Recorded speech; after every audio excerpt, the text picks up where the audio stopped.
No, todavía no. Ok, No, ya. 3, 2, 1, al listo. aire. Al aire. Welcome to the Ernest Hemingway The Sun Also Conference. Rises hangout. So, guys, what do you think about the book? Wait, Eh, Santiago, you're blocking your camera. oh, Bueno. Okay, what do you think about the first What? 60 pages? well, I think it's very interesting how at the beginning of the book, even though the narrator is Jake the whole time, in the first three chapters, I think that Con is like the main character rather than Jake, it seems, and then it changes. Yeah, it's So good it's because at first you think it's going to be like a third Well, person book it's about. pretty self-explanatory because we're telling it from Jake's perspective. That's why they're pulling everyone ahead of him. He is Mhm. being the spectator of this story. Yes. In my opinion, I think that happens because Jake is not very good at expressing what he feels. Therefore, he uses narration in order to give some insight to how he feels and thinks by explaining and showing how others do and act in certain circumstances. I agree 100% with Lesme's point of view because Jake, in the beginning of the book, they present us Jake. There's a quote where it says that he married the first lady that was nice to him. So I think he lacks of personality to make certain decisions. That's why he divorces her after having three children. Hmm. Yes, maybe. Guys, guys, what do you think of the title "The Sun"? What could that mean? That there's hope after a certain cause, certain death, hope in something else, Well, I right? mean, Con mentions in several occasions that he doesn't find meaning in life, and that's why he wants to travel to South America, and No, um, I think that is like a sign of desperation. And I no. also think that Jake is also desperate. For example, when he mentions that he can't have sex because he has a wound that he got at war. Yeah, So there are. Oh, and also, ¿cómo se llama esta vieja? no.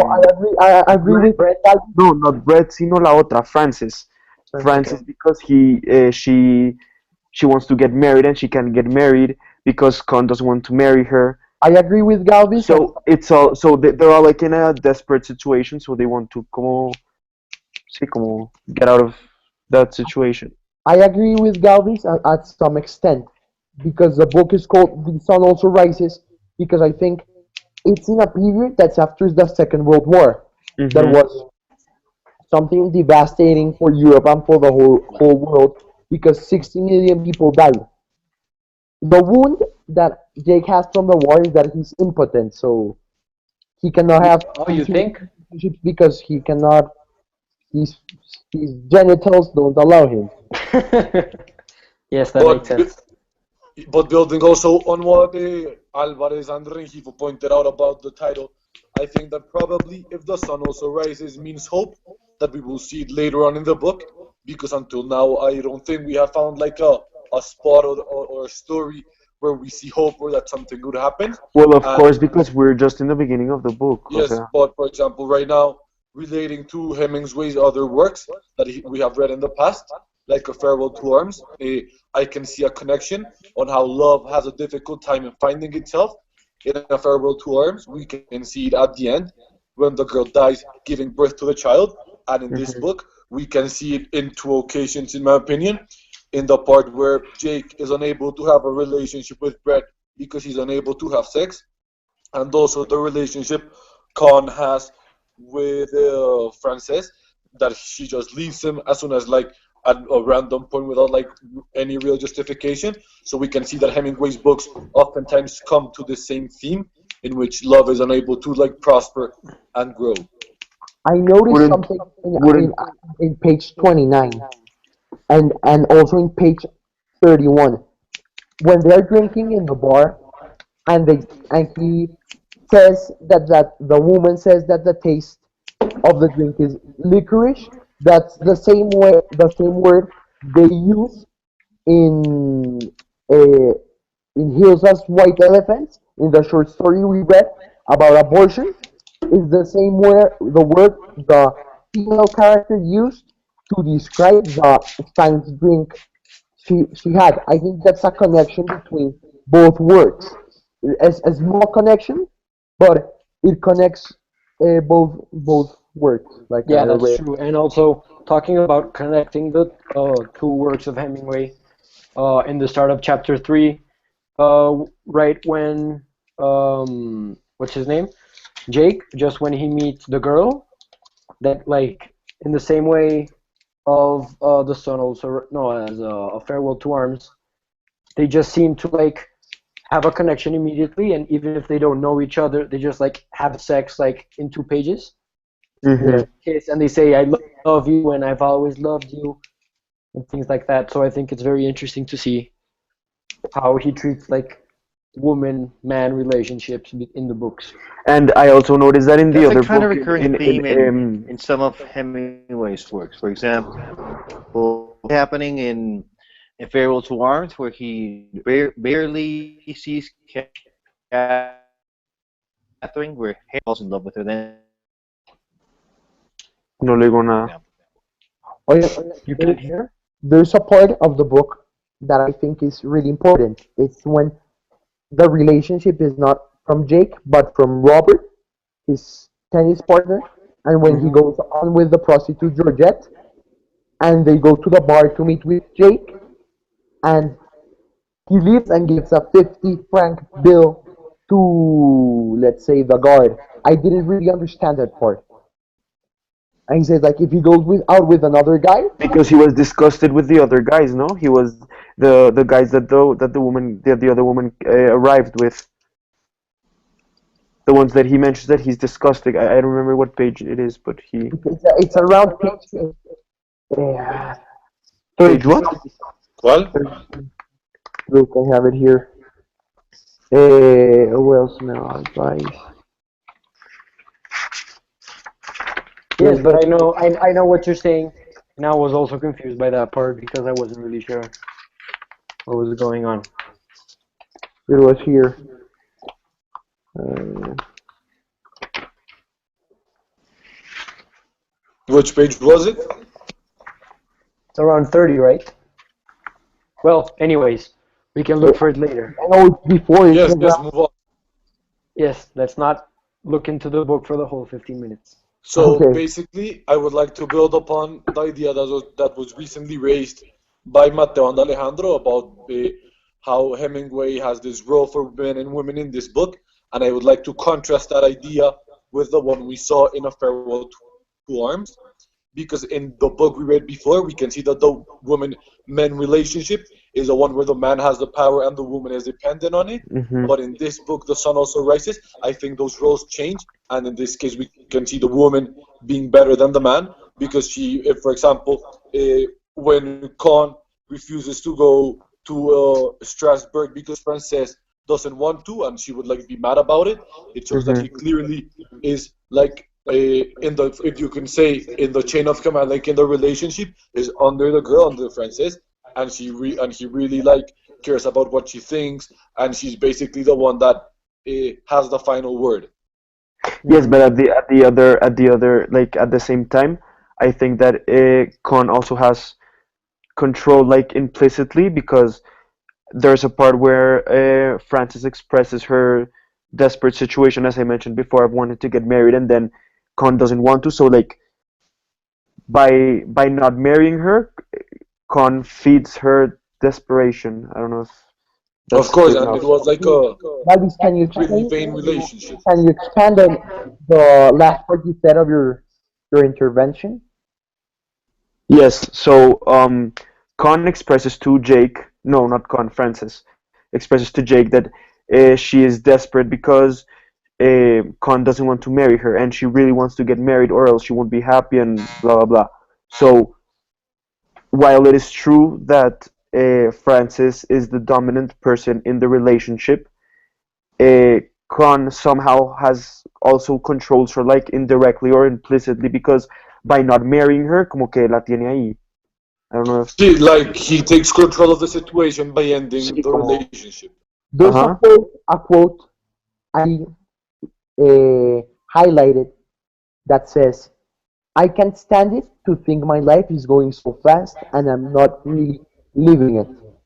Jake said that. So Jake, I think that Frances is so dominant because she's very insecure and she's desperate. So that's why No, like she tries but to take control of everything. really, the one that's insecure, I think, is Jake, and he wanted to go to South America, and not being certain what to do in his life because he's a father. He's a father of three children, and he lives a life of a 19-year-old poet, bohemian poet, not as a father that he truly is. Hmm.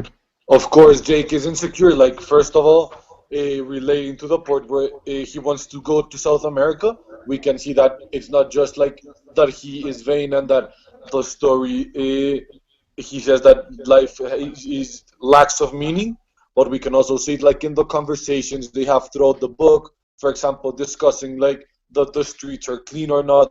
Those are clearly conversations that are not profound, are just like, I don't know, like small talk, if you could say. That's not really like a Yeah, going imagining how into the the war book. was so terrible, for example, is also And a conversation that lacks depth and meaning. yes, and also like he's unable to have sex. It gives me a lot of insecurities because basically one of the aspects is that it has always been related to is masculinity, and well, being a Hmm. guy, it's a really big important. If today and in several books and throughout Hemingway's works, we can always see that having sex is a really masculine thing that everybody does, and he's unable to do that. yes, Yes, I liked what you said about the short dialogue and how like the relationship between people they're very tan tan tan tan tan. So in my book in page 37, I don't know about yours, but that's when Brett and Jake they're having a conversation as soon as they're about to leave the bar, and they're just like, "See you tomorrow. Come at the office." Hardly, and they're like 3 or 4 word sentences, and that's for like half a page. So I liked what you said about the dialogues they have not being very deep, but being very deep at the same time. Like they but don't show a lot of depth in their language, but they have a lot of depth in their meaning. I think that's in all Hemingway books. For example, in The Old Man and the Sea and in A Farewell to Arms, Hemingway doesn't really dig in various characters, just in the main ones.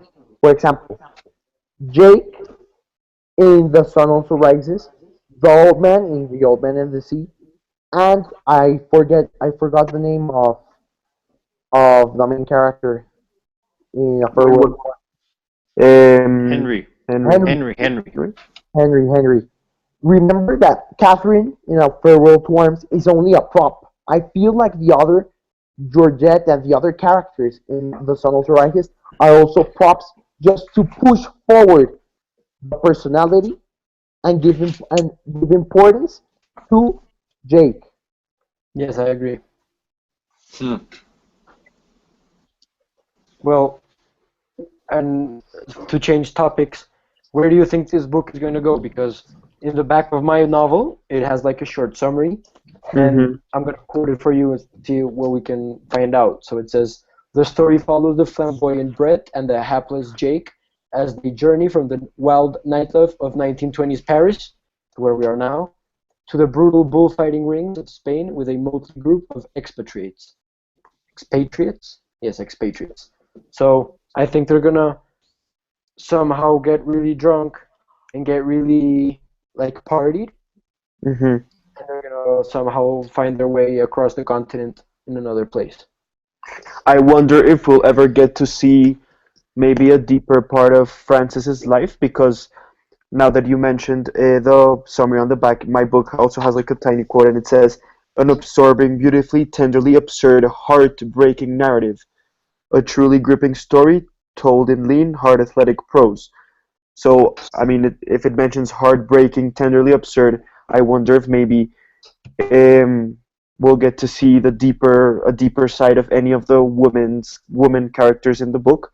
Maybe Brett or Frances or Georgette. It would be very interesting to get to see like Uh, I deeper really, inside. I Because I really mean, as you guys mentioned before, we only get to see a very superficial part of them. So because they're like props, as you mentioned, so But I it would really be. think we're not gonna face or in the book uh deepening in the importance of the female characters because it's from the time and from Hemingway writing. He never gives female characters importance. It's just the masculinity and the macho culture that was present during when he wrote this book. I think it's 1950s.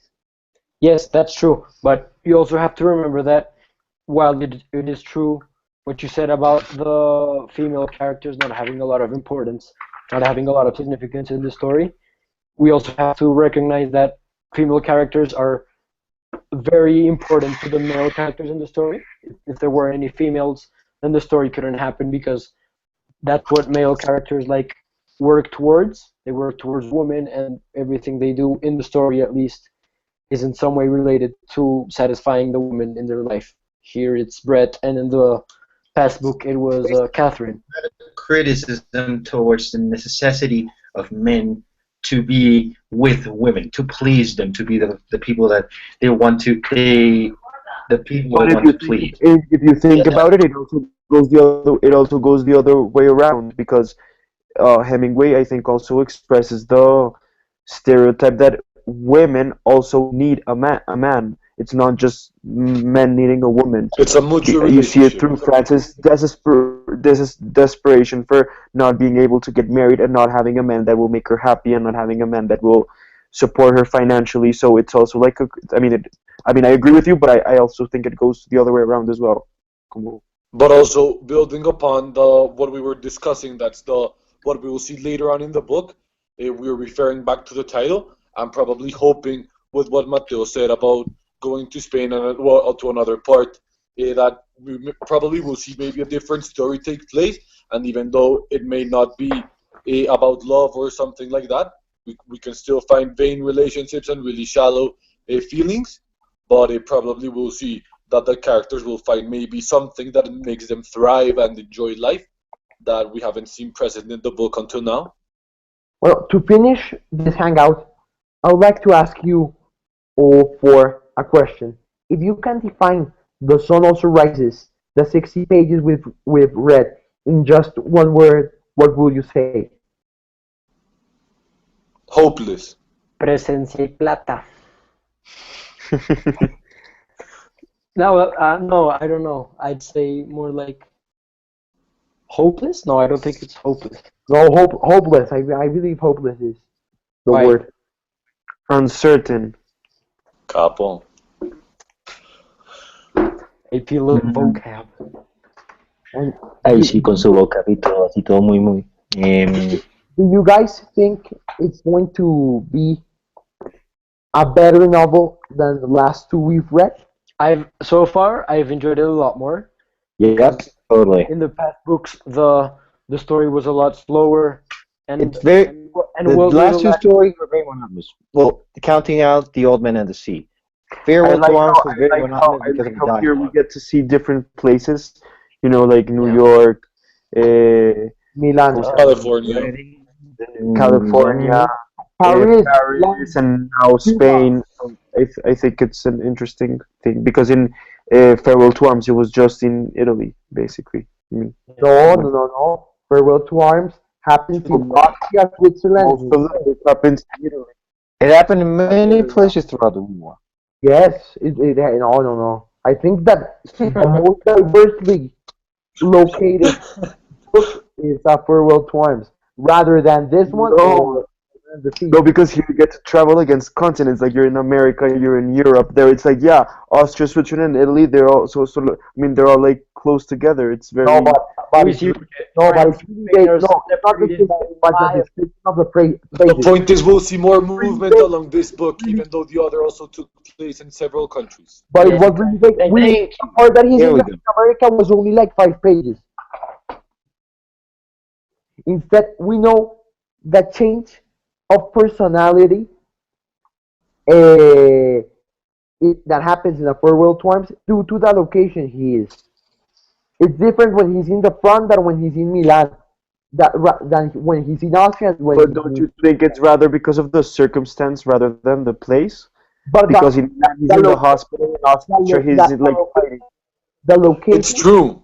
is a proper circumstance. They go tight together. Of course, that the Okay. setting in a Farewell to Arms is circumstantial because it's about the war and everything. About the war, And the yeah. reason why they changes it because of life, not because of something specific that's taking on in that period of time. Yes, but like precisely those circumstances don't allow you to. To move I on mean, from to other places and experience different things. Well, Yeah. I think we're expanding the 20 minutes limit, so should we leave Um, it there? yes. Thank you for watching. Sure. Thank you. We'll It was catch a you great next time. experience. I hope I see you Suerte. guys again, even though we were in this Until in a next weird week. This is environment with Hemingway Radio. Okay, where heading do we out. stop? Where? How do we stop the recording?